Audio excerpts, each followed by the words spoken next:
सुधीर कुमार जी, दिल्ली से।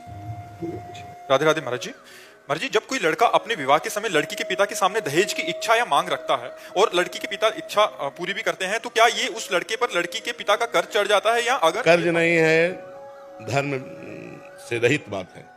ब्याह सुयोग्य कन्या, सुयोग्य वर देख करके तय किया गया, ब्याह हो गया। अब लड़की पक्ष का जो भाव था वो वर पक्ष को दे दिया, बातचीत नहीं हुई। कहीं भी हमें शास्त्र में नहीं लिखा मिला कि उन्होंने हमसे कहा कि हम इतना इतना इतना देंगे।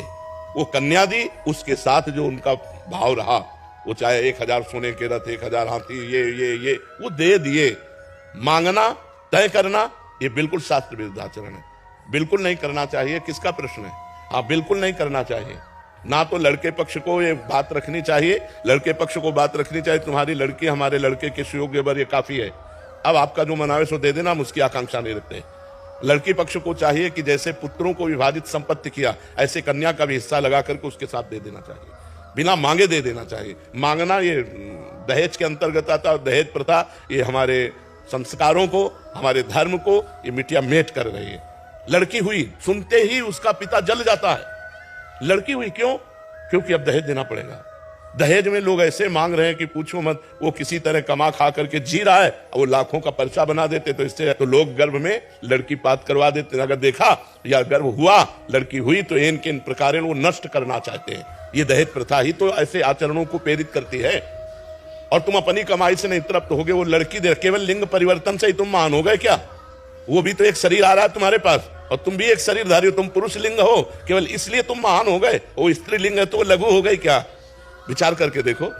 तुम केवल पुरुष लिंग हो, बस इसी यही बात तो है। वो स्त्री लिंग है, केवल यही बात। वो तुम्हारे घर आ रही है।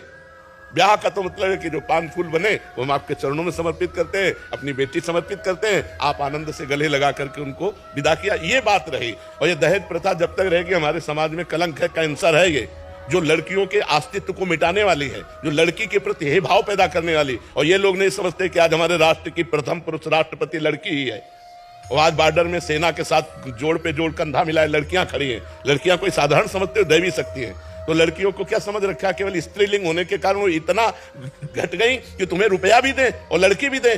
सुशील, सज्जन, शांत, परम पवित्र परिवार कोई लेने के लिए लड़की तैयार नहीं, तैयार है रुपया लेने के लिए। 10 लाख फलदान में दीजिए, इतने परीक्षा में दीजिए, इतने ब्याह में दीजिए। किसान आदमी 10 लाख कहां से देगा? किसान आदमी को जीना मुश्किल होता है। उसकी सिंचाई, उसकी मल, बहुत कोई 100-200 बीघा का जमींदार हो तो बात अलग है। 10-10 बीघा जमीन है, उसी से पूरे परिवार का पोषण होता है। कुछ चंद रुपए बचे, वो स्कूल आदि की पढ़ाई, कपड़ा लत्ता, इसमें खर्चा होता है। बड़े खर्चा गृहस्थी में होते हैं। तो ब्याह का मतलब